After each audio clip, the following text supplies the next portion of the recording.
around the globe, and today I wanted to address some questions that I recently got. I'm in Perth, Western Australia because I live here now. Yeah, that's what's up. I've gotten a few questions lately about how I am staying in Australia for so long, how it's legal for me to work here, and so I thought, why not make a video about working abroad and how you can do it too. If you're new to my channel, please hit subscribe.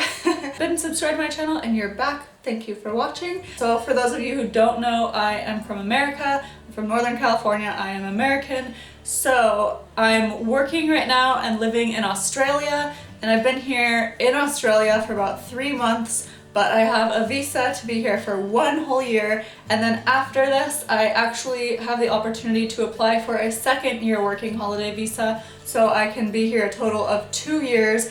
This past month, November 2016, it has been decided that Americans can apply for the 2nd year working holiday visa, whereas before that we were not allowed to. So this is very exciting news. I'm very excited about it. I am planning to apply for the 2nd year. I am also planning to continue traveling. So I am planning to do some traveling like to nearby countries for holidays from Australia, but I am going to take full advantage of being able to work in Australia and be able to make money without going back home to the United States. Let's get into this video. How can you work abroad? The first option for working abroad is working holiday visas. So if you want to work in another country, a lot of places that offer working holiday visas have, I don't want to use the word intense, but they do have strict regulations for them. A lot of those regulations include age limits. So if you're under the age of 30, that's good for you. That will help you a lot.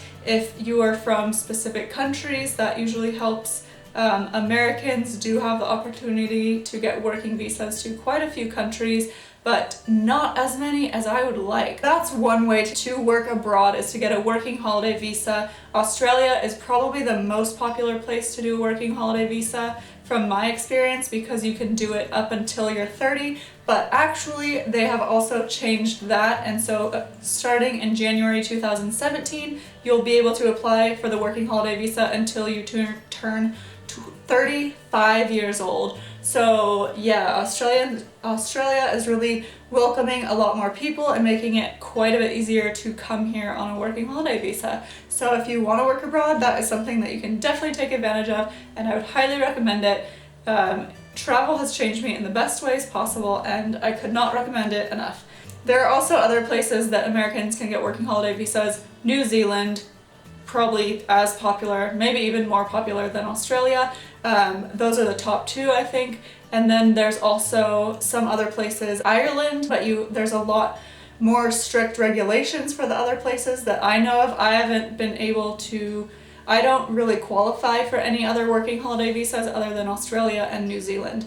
And I am getting really, really close to that age limit. I'm going to be 30 next year, and so that means that I am really have to take advantage of this while I can. I would recommend that you look into working holiday visas and what kind of working holiday visas you can get from your country. You can do a simple Google search and find out that way. That would probably be the easiest way to figure out where you can do a working holiday visa.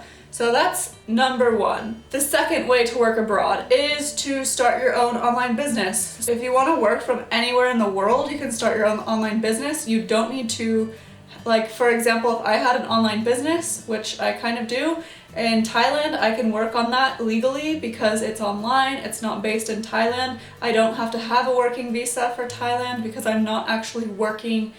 I am working in Thailand, but I'm not working in Thai businesses, if that makes sense. So if you start your own online business, there are so many things that you could do online. If you do that, then you could work from anywhere in the world. You can get tourist visas and just travel long-term forever. This is my ultimate goal, is to get my online business to a point where I can travel forever. Yeah, so that way you can travel to any country. You don't have to have a working holiday visa or a work visa or anything like that. So that will make it quite a bit easier in the situation of visas.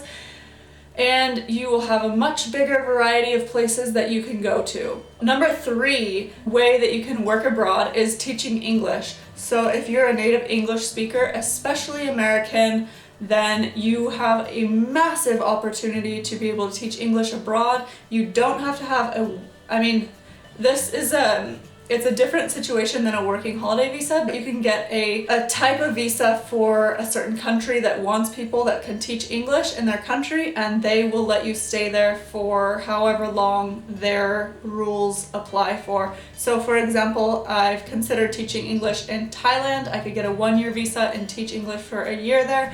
I've considered teaching English in Japan. I've considered teaching English in Korea. I've considered teaching English in quite a few places. So if I were to do that, then I could get different countries have different programs. They all offer different things. So I can't really go into that much detail because they're all so different, but there's a lot of opportunity if you're a native English speaker, and you usually have to have a bachelor's degree to do this, but I think not everywhere do you have to have a bachelor's degree.